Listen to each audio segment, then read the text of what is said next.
Հատվածը պատրաստվել է Հայաստանի Հանրապետության առողջապահության նախարարության պատվերով։ Հարգելի բարեկամներ, մասնագետ on-line շանթյուղի եթերում իր առողջության երաշխիք հավելվածով եւ եկեք սկսենք տեսանյութից։ Դուք շատ հաճախ այս վերջի ժամանակներս լսում եք ոչ վարակիչ հիվանդությունների մասին, առանձնապես տարածված առաջին 4 ոչ վարակիչ հիվանդություններ, դրանք սիրտանոթային համակարգ, շաքարային դիաբետ, նորագոյացություններ եւ թոքերի օբստրուկտիվ հիվանդություններ։ Այսօր մենք խոսելու ենք մեկ այլ մոտեցումների հետ կապ մասին, որոնք որդեգրված է առողջապահության համաշխարհային կազմակերպության կողմից։ Բոլոր անդամ երկրների համար ԱՀԿ-ն մշակել է 9 կամավոր գլոբալ թիրախներ, նպատակներ, որոնց հասնելու համար 25 ցուցանիշներ։ Այս բոլորը արտացոլված են այն բոլոր ռազմավարական փաստաթղթերում, որոնք այսօր գործում են եւ որոնք դեռ մշակվում են։ Սա շատ կարեւոր հարց է եւ ամենակարևորը, որ ստանձնել է ամբողջ աշխարհը ընդունել է դա 2025 թվականին 25%-ով իջեցնել բոլոր մահացության, հիվանդացության եւ կարևոր այլ ցուցանիշներ։ Այսինքն 25 բանաձևն է, որին մենք ինտեգրվել ենք եւ որի համար մեզ շատ լուրջ ջանքեր են պետք։ Սկրինինգային ծրագրերն էին, որը սկսվեցին եւ իրականացվեցին հանրապետության բոլոր պոլիկլինիկաներում։ Սկրինինգային ծրագիրը միայն մի քանի թիվ ասեմ, որպեսզի դուք պատկերացնեք, թե ինչ արդյունք է տալիս։ 642,000 հետազոտություն է կատարվել, դրանցից 6.3%-ի մոտ հայտնաբերվել են տարբեր տեսակի շեղումներ, եւ դրանցից միայն 0.6%-ն է եղել արդեն ինվազիվ քաղցկեղ։ Երկրորդը շաքարային դիաբետի սկրինինգներն էր, կյանքում առաջին անգամ եւս 5% մարդկանց մոտ հայտնաբերվեց շաքարային դիաբետ։ Այսինքն մարդիկ, ովքեր չէին էլ կասկածում, որ իրենք շաքարային դիաբետ ունեն, իրենց մոտ հայտնաբերվեց։ Եվ 9% սարկերակային գերճնշում։ Ուրեմն դիմելիության արդյունքում մենք կատարեցինք վերլուծություններ։ Վերլուծության վրա աշխատում էր իմ ողջ բաժինը, այսինքն ողջ 4 հոգով նստած հաշվարկներ էին կատարում եւ մենք հասանք մի քանի հետաքրքիր դիտարկումների։ Այո, ոչ վարակիչ հիվանդություններից շատերը առաջացնում են բարձր մահացություն։ Մահացությունը ոչ վարակիչ հիվանդություններից բնակչության ընդհանուր մահացության կառուցվածքում կազմում է շուրջ 70-80%։ Ընդ որում պետք է ասեմ, որ Հայաստանը կրկնօրինակում է եվրոպական տարածաշրջանի երկրների պատկերը, այսինքն սա բնորոշ է ոչ միայն Հայաստանին, այլ նաև եվրոպական տարածաշրջանի երկրներին։ Ես կցանկանայի նաև շեշտադրում անել հիմնական կանխարգելման այն ուղղության վրա, այսինքն ինչպես անել, որպեսզի մենք չունենանք այդ հիվանդությունների ցուցանիշները։ Այսինքն ինչպես հորդորել եւ խթանել բնակչության շրջանում առողջ ապրելակերպը, որպեսզի այդ վարքագծային ռիսկի գործոնների արդյունքում մենք չունենանք այդ հիմնական 4 խմբի եւ այլ ոչ վարակիչ հիվանդություններ։ Կարևորելով այս հիմնախնդիրը, կառավարությունը դեռևս 2014 թվականին ընդունեց առողջ ապրելակերպի խթանման ռազմավարական ծրագիրը, որը իրենից ներկայացնում է բազմավոլոր, բազմակողմանի ռազմավարական ուղղություններով մի փաստաթուղթ եւ այդ ծրագրի շրջանակներում արդեն իսկ առողջապահության նախարարության կողմից բավականին աշխատանքներ են իրականացվել։ Մենք շուտով կներկայացնենք օրենքներում ինչ փոփոխություններ են իրականացվում, սահմանափակելու որոշ ռիսկի գործոնների ուրեմն ազդեցությունը մարդկանց առողջության վրա։ Ներկա պահին դպրոցներում իրականացված ուսումնասիրության արդյունքները արդեն ամփոփվել եւ վերլուծվել են եւ նախապատրաստվում են ուրեմն առաջարկությունների փաթեթ համապատասխան շահագրգիռ գերատեսչությունների ներկայացնելու համար։ Պետք է բոլորս շատ լավ գիտակցենք, որ վաղ հասակի, այսինքն մանկական բնակչության շրջանում այդ ռիսկի գործոնների ազդեցությունը մոտ 70-80%-ով ավելացնում է ռիսկը այդ բնակչության շրջանում մեծահասակ տարիքում արդեն ունենալ այդ ոչ վարակիչ հիվանդությունների որևէ մեկը։ Սիրելի բարեկամներ, տաղավարում է Հայաստանի Հանրապետության առողջապահության նախարարության աշխատակազմի բժշկական օգնության քաղաքականության վարչության պետ Ծաղիկ Վարդանյանը, բարև ձեզ Տիկին Վարդանյան, շնորհակալություն, որ եկել եք։ Դուք որ գալիս եք, մենք գիտենք, որ միշտ մեզ տալու եք շատ կարևոր եւ շատ այսպիսի մեծ քանակով տեղեկատվություն։ Տիկին Վարդանյան, դուք վարում եք հիմնականում ասուլիսը եւ կուզենա իմանայի, երբ որ մենք ասում ենք ոչ վարակիչ հիվանդություններ եւ անգամ մենք ասում ենք, որ հիմա դիտվում է որոշ նմանություն համաճարակի այդ հիվանդությունների, չնայած նրանք վարակիչ չեն, ինչ վիճակ է եւ ինչ որ զգացի, որ գիտակից քայլեր են արվում։ Շնորհակալություն հարցի համար, այո, դուք մենք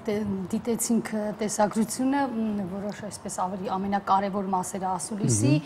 այո, ոչ վարակիչ հիվանդությունների համաճարակաբանական ծագման հետ կապված ես կասեմ հետևյալը, որ ընդհանուր առմամբ համաճարակ հասկացության նկատմամբ տարիների ընթացքում փոխվել է վերաբերմունքը եւ այսօր համաճարակաբանական իրավիճակ գնահատվում է նաեւ ոչ միայն վարակիչ, այլ նաեւ ոչ վարակիչ հիվանդությունների համար, որոնք այսօր լուրջ մեծ բեռ ընդհանուր առմամբ աշխարհի վրա, առողջապահության վրա, երկրի սոցիալական վիճակի վրա, տնտեսական զարգացման վրա, բարեկեցիկ ապրելու հետ կապված խնդիրների հետ կապվում են նրանք, ուղիղ կապի մեջ են։ Եվ այո, ոչ վարակիչ հիվանդությունների հետ կապված մենք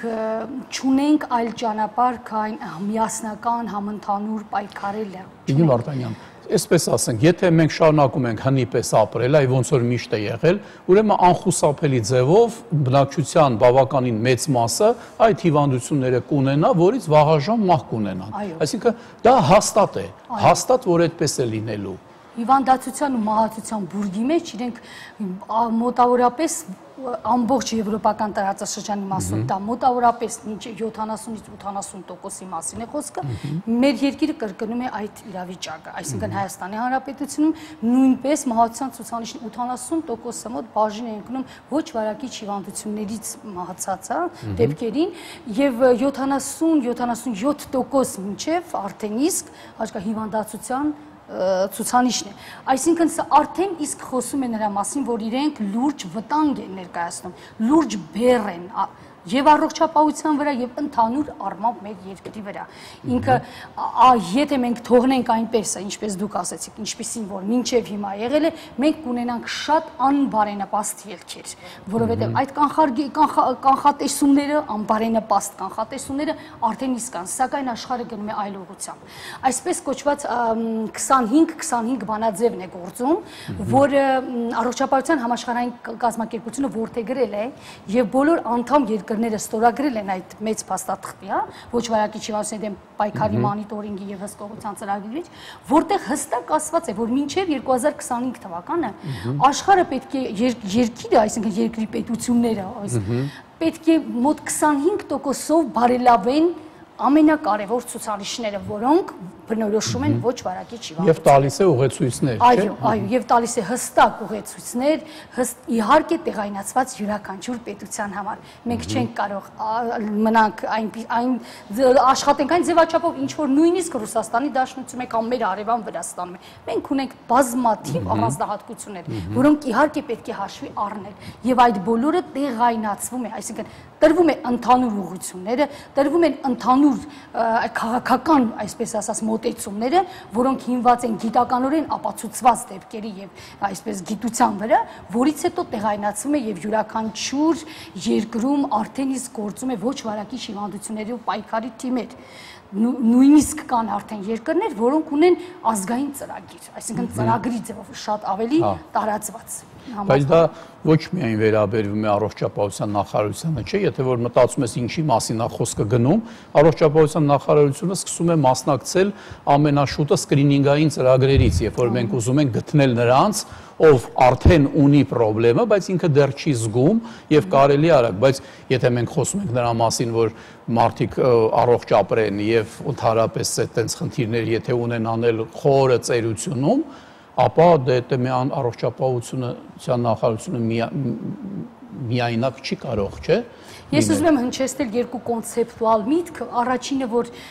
հասկանալի լինի այսպես, որ յուրաքանչյուր ոչ վարակիչ հիվանդության 10% մահացության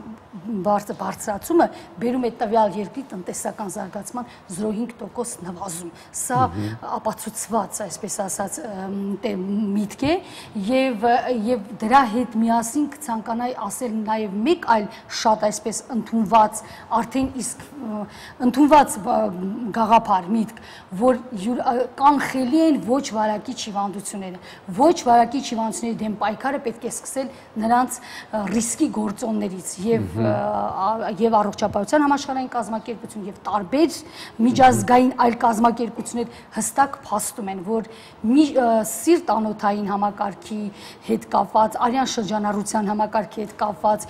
եւ շաքարային դիաբետի երկրորդ տիպի հետ կապված բոլոր դեպքերը կանխելի են մոտ 80%-ով, եթե մենք կարողանանք նախնական կանխել ռիսկի գործոնները։ Իսկ չարորակ նորագոյացությունների դեպքում կանխելի են ամեն երրորդ դեպքը։ Սա փաստում է, տանում է մեզ հետևյալ գաղափարին, որ ամենակարևորը պետք է սկսել հիմքից, այսինքն ռիսկի գործոնների դեմ պայքարից, որտեղ առողջապահության նախարարությունը միայնակ գործել չի կարող։ Դա բարձրաձայնում ենք մենք, բարձրաձայնում է ամբողջ աշխարհը եւ այն ասուլիսի մեղն էլ հենց դա էր, որ այսօր պետք է այս հիվանդությունների դեմ պայքարենք բոլորս իրար հետ։ Միասին, միասնական, միջգերատեսչական, միջոլորտային համագործակցությունը, որի մեխանիզմները, որի ձևաչափը հստակ սահմանված է, կարգավորված է, փորձված է արդեն, մենք ունենք բավական քանակով երկրներ, անդամ երկրներ, որոնք արդեն իսկ այս շատ հաջողությամբ կիրառում են։ Օրինակ, ինչու եմ ես այսպես խիստ անդրադառնում դրան։ Միայն մի օրինակ կբերեմ, որի վրա արդեն մնացածը շատ հասկանալի կլինի։ Մեր երկրում ամենատարածված ռիսկի գործոնը, որը շատ ոչ վարակիչ հիվանդությունների դեպքում համար առաջինն է, դա ծխախոտի օգտագործումն է, մեր չափահաս 15 տարեկանից բարձր նույնիսկ տղամարդկանց 55-56%-ը ամենօրյա ծխող է։ Սա շատ վատ ցուցանիշ է եվրոպական տարածաշրջանում։ Մենք բավական առաջ ենք վատ առումով էլի այն։ Եվ տեսեք ինչ է, եթե մենք այսօր հստակ որոշել ենք, քաղաքական կամք ենք դրսևորել ոչ վարակիչ հիվանդությունների դեմ պայքարի ու սկսում ենք ամենակարևորներից, ամենավատթարագույն գտնված վիճակն է դեպքերից, սա այդ դեպքերից համար առաջինը ծխախոտի օգտագործումն է, ապա այստեղ առողջապահության նախարարությունը միայնակ գործել չի կարող։ Հարկային տեսությունից սկսած վերջացրած ակցիզների, ակցիզային, չգիտեմ, գնային քաղաքականությունից, ծխախոտից ազատ տարածքների, հասարակական կամքից, քաղաքացիական հասարակության հկների, այսպես ասած, միասնական աշխատանքից ոչ մի էֆեկտ չենք ստանում։ Տիկի Վարդանյան, նայեք, եթե մենք վերցնում ենք թեկուզ ծխելը, չէ, ուրեմն կամ ծխում է, կամ չի ծխում։ Դա ընդհանրապես մի խնդիր է, բայց ինչքան հսկայական ռեսուրս ենք մենք ստանում, եթե չի ծխում։ Այս մեկ։ Օրինակ, եթե վերցնենք աղը, շատ ենք աղ օգտագործում, եթե համոզենք կարողանանք այնպես անենք, որ պակասացնենք։ Արդեն մի հատ հսկայական էլի գործոն ենք առաջ վերում եւ սակավաշարժություն։ Այդ երեքը եթե անում ես, այնքան է առողջանում ազգը, ուղղակի ասելու չի, չէ՞։ Մի 5-6 տարում, 7 տարում մենք եթե այդ երեքը իրար հետ ստացվի սենց համահունչ բոլորով, ոնց որ ասում եք անել։ Ես այս հարցով կասեմ հետևյալը, դուք ընդհանուր կոնցեպցիա եք, ասում եք այն, ինչ որ դուք ձեր կյանքում ամեն օր տեսնում եք, սակայն մենք որոշել ենք ավելի լուրջ ճանապարհով գնալ, որպեսզի սխալներ չանենք։ Մենք շատ քիչ համեստ ֆինանսական ռեսուրսներ ունենք Հայաստանի Հանրապետությունում եւ մենք ամբողջ եվրոպական տարածաշրջանում ընդամենը 3 երկրի ենք, այսպես ասած, առաջ մեր ֆինանսական, մեր հնայի մեջ տոկոսով, մեր պետական, դա Վրաստանն է, Ադրբեջանը եւ Տաջիկստանը։ Միայն այս 3 երկրներն են, որոնցից մենք առաջ ենք, այսինքն մենք ավելի շատ ենք, մեր պետությունը ավելի շատ մասնաբաժին է, այստեղից գալիս ենք այն եզրակացության, որ պետք է մենք շատ խելոք լինենք, քիչ ֆինանսական ռեսուրսով, հնարավորին է նպատակային աշխատել։ Ճշմարտությունը մեր կողմից է, այդ ժամանակ լավ է ստացվում։ Եվ մենք այսպիսի մի բան ենք նախաձեռնել, շատ հաջողվեց ոչ վարակիչ հիվանդությունների թիմին, ԱՀԿ-ին խնդրեցինք, նրանք ընդառաջեցին, շատ շնորհակալ ենք եվրոպական գրասենյակից, մենք մեր մոտ արդեն իսկ սկսել է, մեկնարկվել է STEPS հետազոտությունը, սա ինչ է STEPS հետազոտությունը, սա ոչ վարակիչ հիվանդությունների ռիսկի գործոնների հայտնաբերման ուղղված հետազոտություն է, այս գործիքը մշակել է առողջապահության համաշխարհային կազմակերպությունը եւ մինչեւ մեզ արդեն մոտ 100 երկրներում կիրառվել է։ Ինքը բավականին փորձված գործիք է, բավականին ճշգրիտ եւ ինչի է դա մեզ պետք, դուք նշեցիք ռիսկի գործոններից 3-ը, որ ըստ ձեզ բավական կբարելավի, այո։ Իսկ մենք ցանկանում ենք ունենալ հետևյալը, կարողանալ STEPS հետազոտության վերլուծությունից հետո իմանալ իրական պատկերը ռիսկի գործոնների ազդեցության, այսինքն արդյոք մենք ճիշտ ենք ասում, որ ծխախոտը աղի օգտագործում եւ սակավաշարժ, թե մենք ունենք այլ խնդիրներ, որոնք այդքան էլ տեսանելի չեն, սակայն իրական տպավորությունը եւ հետազոտությունը դա տարբեր բաներ են։ Դեկտեմբեր ամսին մենք կունենանք այդ հետազոտության արդյունքները, արդեն իսկ եւ դա հիմք կհանդիսանա հետագա ռազմավարական փաստաթղթերում ավելի թիրախային, ավելի նպատակային, այսպես ասած, ծրագրեր իրականացնելու համար։ Սա այս գործիքը նաև մեզ թույլ է տալիս մնացած երկրների հետ խոսել նույն լեզվով։ Այսինքն ինքը բավականին փորձված եւ բավական ճշգրիտ է, որովհետեւ մենք տեսել ենք այլ երկրների փորձը, օրինակ մեր հարևան Վրաստանը արդեն երկրորդ փուլն է անում։ Երկրորդ էտապն է անում, նա ստեպս իրականացրել է 3 տարի առաջ եւ հիմա արդեն իրականացնում է երկրորդ փուլով։ Մենք սկսել ենք առաջինը, կարծում եմ այսպես շարունակական տարիներ, ամեն 3 տարին մեկ ինքը կշարունակվի, որովհետեւ դա լուրջ տեղեկատվություն է տալիս եւ թարմ։ Ամենակարևորը թարմ տեղեկատվություն այսօրվա Հայաստանում գործող իրավիճակի։ Ինչ է կատարվում, հա, ինչքան էլ մենք շատ խորաթափանց ենք, մենք տեսնում ենք մեր շրջապատը, ոչ ավելի։ Այո։ Եվ հետո երբ որ մենք արդեն այդ թվերը, այդ ամեն ինչը ձեռքներումս կլինի, արդեն ավելի համոզիչ կլինի, երբ որ դու դիմում ես հանրությանը, դիմում ես ամեն մի առանձին ներկայացուցիչին, ասում ես որ այտես, հիմա այսպես է, բայց եթե մենք դու էլ գիտակից մոտենաս, մենք էլ քեզ օգնենք, մենք շատ լավ բաների կհասնենք, որովհետև կա փորձը, կա գիտությունը, կա ամեն ինչը, որը դա հաստատում է։ Մենք բավականին նախնական աշխատել ենք, բավականին, վերցրել եւ ուսումնասիրել ենք այլ երկրներում ինչ է կատարվում, հա, նույնպես ռեսուրսներ սահմանափակ ունեցող կամ ավելի, այսպես, եւ տեսել ենք, որ տարբեր մոդելներ են գործում, տարբեր, ընդհանուր համայնքային, այսպես ասած, ոլորտում ստեղծված ինչ որ ծրագրից վերջացրած ընդհանուր հանրապետական կտրվածքով։ Շնորհակալություն Տիկին Վարդանյան, իմացեք, որ Շանթ հեռուստաընկերությունը եւ ես ձեր կողքին ենք, որովհետեւ այստեղ հսկայական քարոզչական գործ պետք լինի, այնպես որ շնորհակալ ենք, մենք կրկին կհանդիպենք։ Սիրելի բարեկամներ, գնանք գովազդի, դրանից հետո կշարունակենք Մասնագետ on-line-ը։ Հատվածը պատրաստվել է Հայաստանի Հանրապետության առողջապահության նախարարության պատվերով։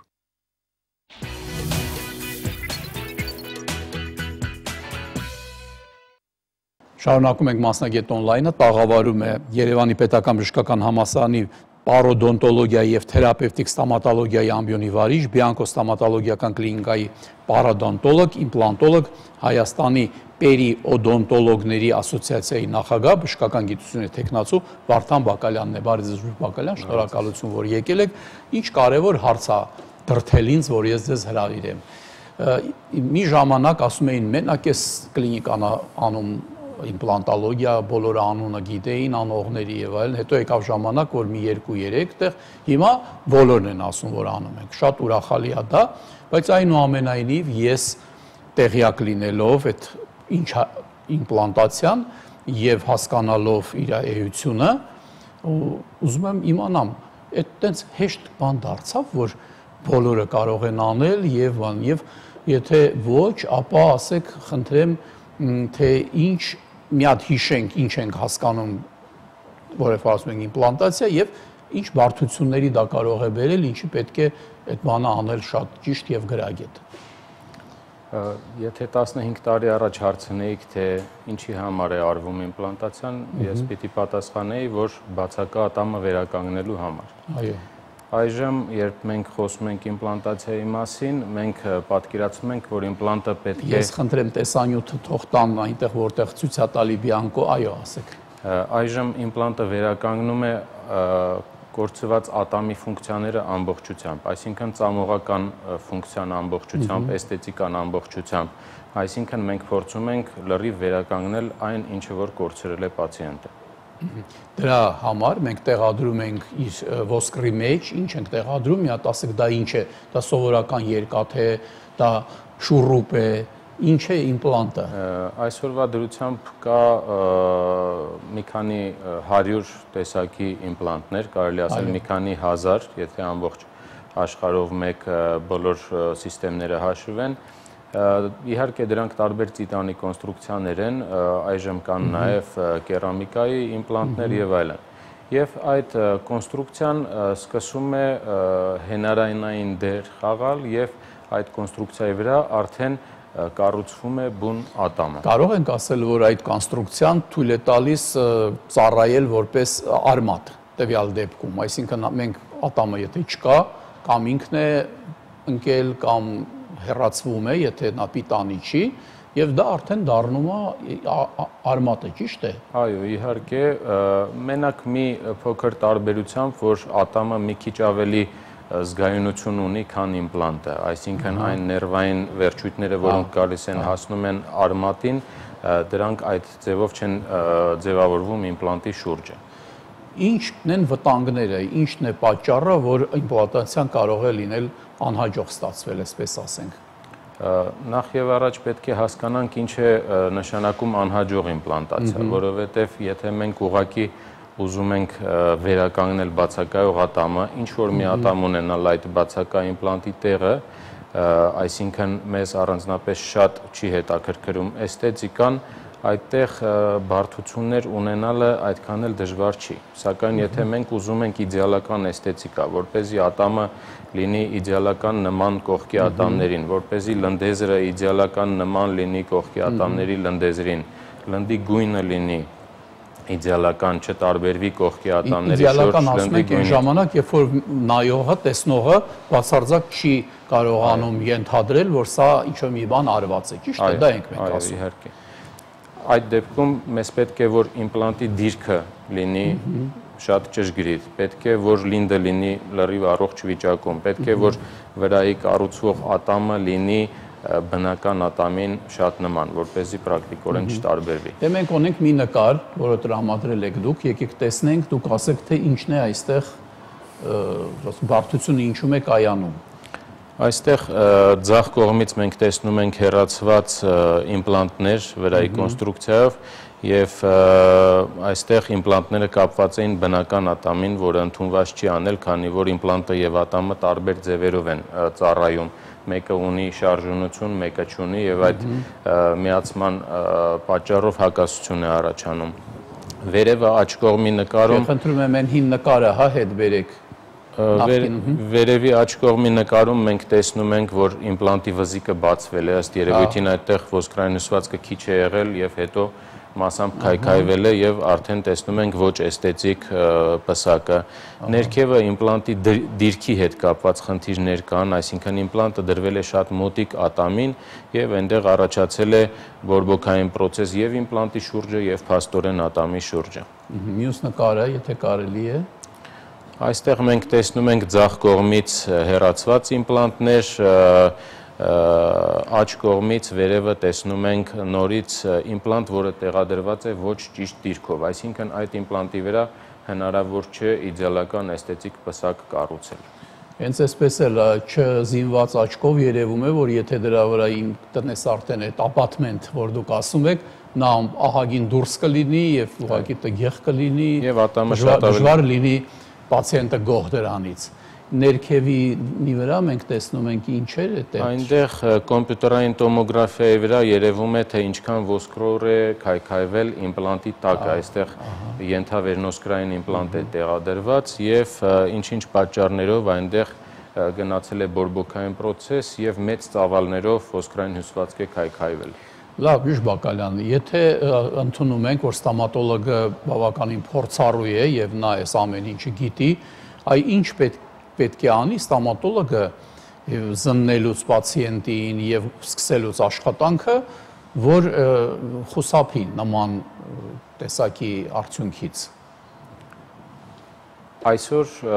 մենք շատ ժամանակ ծախսում ենք հենց պլանավորման վրա,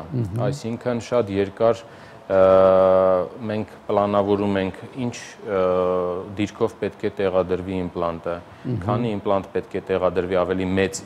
դեֆեկտների դեպքում, որ ատամների շրջանում պետք է տեղադրվեն այդ իմպլանտները, Ինչքան ես գիտեմ, շատ լուրջ համակարգչային տեխնոլոգիաներ եք դուք կիրառում, հատուկ պիսի։ Այսօր մենք բախտ ունենք օգտվելու այդ համակարգչային ծրագրերից, որոնք որ չկային 15-20 տարի առաջ եւ շատ ավելի հեշտանում է պլանավորման process-ը։ Սակայն միայն համակարգչային տոմոգրաֆիան չի, այսինքն վիրաբուժին օգնում են նաեւ վիրաբուժական շաբլոնները։ Երբ որ մենք համակարգչային տոմոգրաֆիայի վրա եւ մոդելների վրա արդեն պլանավորել ենք, գիտենք թե որ դիրքով է մեզ պետք իմպլանտը, ինչ տեսակ պսակ է պետք, որ արդեն տեղադրված լինի վերջում, մենք փաստորեն վերջից դեպի առաջ ենք պլանավորում, իմանալով թե ինչ պետք է ունենանք վերջում, մենք արդեն համակարգչային տոմոգրաֆիայի վրա փորձում ենք տեսնել, թե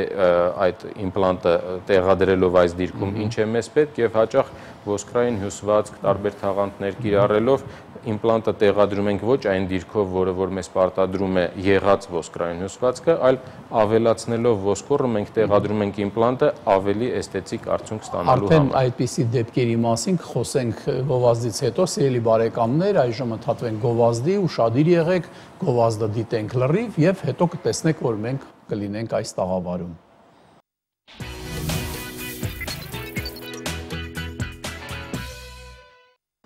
Շարունակում ենք մասնագետ օնլայնը, տաղավարում է Երևանի պետական բժշկական համալսարանի պարոդոնտոլոգիա եւ թերապևտիկ ստոմատոլոգիայի ամբիոնի վարիչ, Բիանկո ստոմատոլոգիական կլինիկայի պարոդոնտոլոգ, իմպլանտոլոգ, Հայաստանի պերիոդոնտոլոգների ասոցիացիայի նախագահ, բժշկական գիտությունների թեկնածու Վարդան Բակալյանը, բժիշկ Բակալյան, զանգ ունենք, եկեք լսենք, ալո։ Ալո։ Այո։ Բարև ձեզ։ Պարոն Բակալյան, ես ինքս Պաշտպանության նախարարության բժշկական ծառայության փոխգնդապետ եմ, Շահինյան Նառա։ Ես այսպիսի խնդրանք ունեմ եւ այսպիսի հարց ունեմ, արդյոք իմ խնդիրը կլուծվի ձեր ստոմատոլոգիայում, թե ոչ չգիտեմ։ Տարիներ առաջ բան ստոմատոլոգիայում կատարել ենք ուրեմն 6-րդ ատամի հեռացում, որի պատճառով վնասվել է ծնոտս, այսինքն ծնոտոս կրնեն նրանք վնասել։ Եվ այդտեղ Հայմուրյան խորոչի հետ ինչ որ չափով համարյա կապ է ստեղծվել, որից հետո նրանք որոշեցին, որ պրոթեզավոր են, 5-րդ եւ 7-րդ ատամների հետ կապված տաշեցին, պրոթեզավորեցին եւ այլն։ Տարիներ անց նրանք բացահայտվեց այն, որ այդտեղ ունեն ջարդած գործիք, այսինքն 5-րդ ատամի մեջ ինչ որ գործիք է մնացել, որով նեռն է հեռացվում։ Եվ իմ մոտ սկսվել էին անընդհատ ցավեր, ես ամբողջ այդ տարիների ընթացքում անընդհատ ջերմում էի, լեյկոցիտոզի բարձրացում եւ այլն։ Հիմա ես դիմածնոտային վիրաբուժության բաժանմունքում վիրահատվել եմ, կատարվել է ապեքսոտոմիա, ապիկոտոմիա, բայց ես չգիտեմ, այդտեղ ունեմ ոսկրային դեֆեկտ, ես չգիտեմ ինչ խորհուրդ կտաք, հեռացնել այդ ատամը 5-րդ ընդհանրապես, այդ ոսկրային դեֆեկտը ինչպես վերականգնել եւ արդյոք կարող ենք այդ հատվածում մենք իմպլանտ ունենալ։ Շնորհակալություն, Նարինե, չէ՞ ասեցիք։ Սահինյան Նաիրա։ Նաիրա, շնորհակալություն տիկին Նաիրա։ Դե տեսեք, բարդ դեպք եւ շատ ճիշտ է դիմում մեր հեռուստադիտողը, որ դիմում է հենց ամբիոնի վարիչի եւ մարդու, որը ուսանողներին այդ ամեն ինչը սովորեցնում է։ Ձեր կարծիքը ինչպիսին է։ Չեմ ուզենա մեղադրեմ մեր գոլեգաներից ոչ մեկին, դուք նշեցիք, որ արվել է ապեկեկտոմիա, եթե ապեկեկտոմիայից հետո գանգատներ չկան, ուրեմն այդ ատամը հեռացնելու կարիք չկա։ Իսկ այն ինչ վերաբերվում է ոսկրային դեֆեկտին, եթե այդ ոսկրային դեֆեկտը երևում է 5-րդ ատամի շուրջ վիրահատությունը կատարելուց հետո, դա դեռ երկար ժամանակ կարող է երևալ, որովհետև հետվիրահատական դեֆեկտ է կարող է երևալ, բայց դա չի նշանակում, որ այնտեղ ոսկրը չի լավացել։ Իսկ այն ինչ վերաբերվում է բացակա 6-րդ ատամի հատվածին, մեր հեռուստադիտողը նշեց, որ այնտեղ կամ կա հաղորդակցություն, կամ չկա, դա այնքան էլ դժվար չէ պարզել, ուրեմն եթե կա, պետք է այդ հաղորդակցությունը փակել։ Իսկ եթե հաղորդակցությունը չկա, ուրեմն պետք է որոշել, եթե կա նաև այլ հենակետային ատամ եւ իմպլանտացիան շատ դժվար է եւ եթե պացիենտը չի ուզում անցնել ավելի դժվար վիրահատությունների միջով, ուրեմն կարելի է կամուրջ տեղադրել։ Իսկ եթե իմպլանտացիան հնարավոր է անել եւ եթե պացիենտը համաձայն է անցնել սինուս լիֆթինգի, այսինքն լրացուցիչ վիրահատական միջամտության եւ հետագա իմպլանտացիայի, ուրեմն խնդիր չկա, կարելի է այդ ամենը կատարել, ուղղակի աշխատանքը մի փոքր ավելի երկար կարող է տևել։ Բժիշկ Բակալյան, այն խորհուրդը, որը մենք կարող ենք տալ, որը երևի կլուծի որոշ չափով հարցը, թող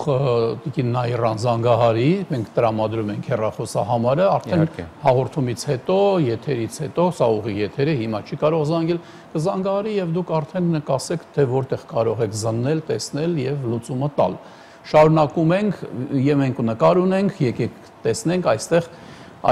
օրինակ մենք տեսնում ենք հիմա ձեր ասած այդ իդեալական թարգման ենք, կատարյալ ատամնաշար ենք տեսնում։ Թվում է թե սա մարդը ունեցել է հավերժ ծնված օրվանից եւ այնպես ոչ մեկի ձեռքը չի կպել։ Բայց այդպես է։ Այստեղ իհարկե խնդիր կար կաթնատամ, որը արդեն շարժվում էր եւ պիտի դուրս գար, պացիենտը մոտ 25 տարեկան աղջիկ էր եւ բնականաբար ժանիքը կորցնելուց հետո այդտեղ դեֆեկտ էր առաջանալու, սակայն պացիենտը չէր ուզում անցնել օրթոդոնտիկ բուժման եւ չէր ուզում նաեւ օրթոպեդիկ բուժում անցնել, քանի որ չէր ուզում կողքի առողջ ատամները հղկեր, որը բնական է, եւ պլանավորեցինք իմպլանտացիա։ Ուղղակի խնդիրը այն էր, որ ոսկրային հյուսվածքի քանակը շատ քիչ էր այդ հատվածում։ Այսինքն, եթե մենք մի փոքր այն սլակով, որ մենք տեսնում ենք, ինչ ենք տեսնում։ Այո, ներքևի աջ նկարում մենք տեսնում ենք բացակա ատամի տեղը եւ այնտեղ պարզորոշ երևում է, որ բացակա ատամի հատվածը բավական նեղ է, այսինքն իմպլանտ տեղադրելու համար հնարավորությունը բավական փոքր է։ Այստեղ իհարկե վերցվեցին դիագնոստիկ մոդելներ, այդ դիագնոստիկ մոդելների վրա նախ եւ առաջ ձևավորվեց ատամը մոմից, պացիենտին ցույց տվեցինք, ինքը նայեց, հավանեց այդ վերջնական, այսպես ասած, ատամի տեսքը, հետո մենք նայեցինք նորից համակարգչային տոմոգրաֆիան, տեսանք, որ ինչպես է հնարավոր այնտեղ այդ իմպլանտը տեղադրել, ինչ դիրքով, ինչ չափի, ինչ լայնության իմպլանտ պետք է տեղադրվի եւ պացիենտից համաձայնությունը ստանալուց հետո եւ վերջնական պլանավորումը կատարելուց հետո նոր տեղադրվեց իմպլանտը եւ վերջում, ինչպես տեսնում ենք վերևը ձախ նկարի վրա, արդեն իր վրա տեղադրված է ատամը։ Եվս նկար ունենք, եկեք խնդրենք տան, այստեղ արդեն այն վերևի նկարը ֆոտոն եւ կողքի ռենտգենը արդեն երևի ասում են ինչ որ մի բան։ Այստեղ վիրաբուժական պրոֆիլի բարդություններ, այն, որ հեռացված ատամի տեղը ոսկորը նորից շատ քիչ էր, այն պատճառով, որ հայմորյան ծոցը իր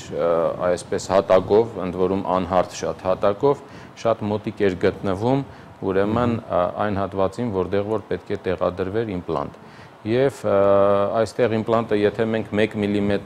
այս կամ այն կողմ տեղադրեինք, կընկնեինք հայմորյան ծոցի մեջ, որը որ կարող էր անցանկալի հետևանքների բերեր։ Այսինքն այստեղ սինուսիտ կառաջացնեինք եւ ինքը կդառնար քիթ կոկորտ ականջաբանի հիվանդ, ստոմատոլոգիայից կգնար ուրիշ բաժանում։ Մյուսը տեսնենք։ Եվ այստեղ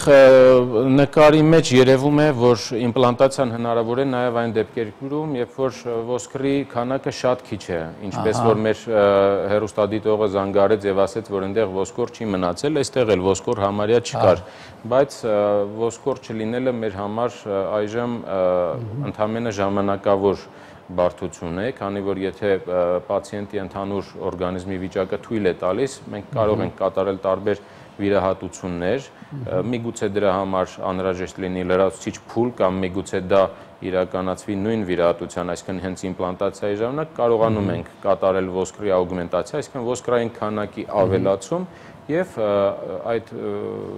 արդյունքում արդեն տեղադրել իմպլանտը այն դիրքով, որտեղ որ մեզ պետք է։ Բժիշկ Բակալյան, զանգ ունենք, լսում ենք, ալո։ Ալո, բարև ձեզ։ Ես ողջունում եմ ձեր հաղորդաշարը։ Շնորհակալություն։ Պետության շնորհակալություն եմ հայտնում լավ մասնագետներ հրավիրելու համար։ Շնորհակալություն։ Հարցս այսպեսին է.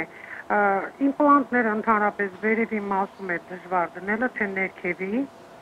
եւ ընդհանրապես գարանտիա, այսինքն եթե դնում են իմպլանտները, գարանտիա տալիս են, ասենք, եթե որոշ ժամանակ, որ ինչ-որ մի բան լինի, նորից իրենք աշխատեն վրան։ Եղավ, շնորհակալություն։ Եվ մի հարց էլ ունեմ, ինչքան ժամանակ պետք է իմպլանտը մնա, որ հետո շապիկներ անցկացվի վրան, այսինքն այդ կերամիկան, որ ասում են։ Եվ հետո մի բան հարցնեմ, ճիշտ ասած, ես իմպլանտ դրել էի, Արնաղոսում էր, բայց իրանք չէին ուզում ինչ-որ նորից աշխատեին դրա վրա, որ հանեին, շապիկը անեին։ Դա ճիշտ է, թե տենց պետք է լինի, ուղղակի հարցերը դրանք։ Так, սկսենք նրանից, որ վերևի ծնոտ, ներքևի ծնոտ կա տարբերություն, թե չէ, ձեր համար, ստոմատոլոգների համար, դուք ուրախանում եք, որ ներքևի ծնոտ է լինում, թե վերևի։ Եթե ոսկրի քանակը բավարար է, տարբերություն չկա վերևի ծնոտ, թե ներքևի ծնոտ։ Երկու ծնոտներն էլ ունեն իրենց դժվարությունները, վերին ծնոտի վրա եթե հայմորյան ծոցը մոտիկ է, դա իր հերթին դժվարություն է, հանդիսանում իստորին ծնոտի վրա այստեղով ներվանոթային խուրձ է անցնում, որին պետք չէ մոտիկանալ, այսինքն եթե տարածությունը քիչ է մնացել, դա բնականաբար էլի դժվարություն է, իսկ եթե ոսկրային հյուսվածքը շատ է ախտահարված, ուրեմն այդտեղ իմպլանտացիա անել առանց լրացուցիչ միջամտության հնարավոր կարող է չլինել անել։ Երկարատևությունը ինչքան պիտի Շատ տարբեր սիտուացիաներ կան, երբ որ ոսկրը բավարար է, տեղադրվում է նորմալ չափսի իմպլանտ, այսինքն բավարար լայնության եւ երկարության եւ միանգամից հնարավոր է ժամանակավոր պսակ տեղադրել։ Այլ դեպքերում 3-ից 6 ամիս կարող է սպասենք։ Ամեն դեպքում եկեք խորհուրդ տանք մեր հեռուստադիտողին թող հաղորդումից հետո զանգահարի, որ դուք կարողանաք ավելի հանգամանորեն պատասխանել։ Հիմա մի փոքր կարճ գովազդի գնանք եւ վերադառնանք։ Սիրելի բարեկամներ, կարճ գովազդ։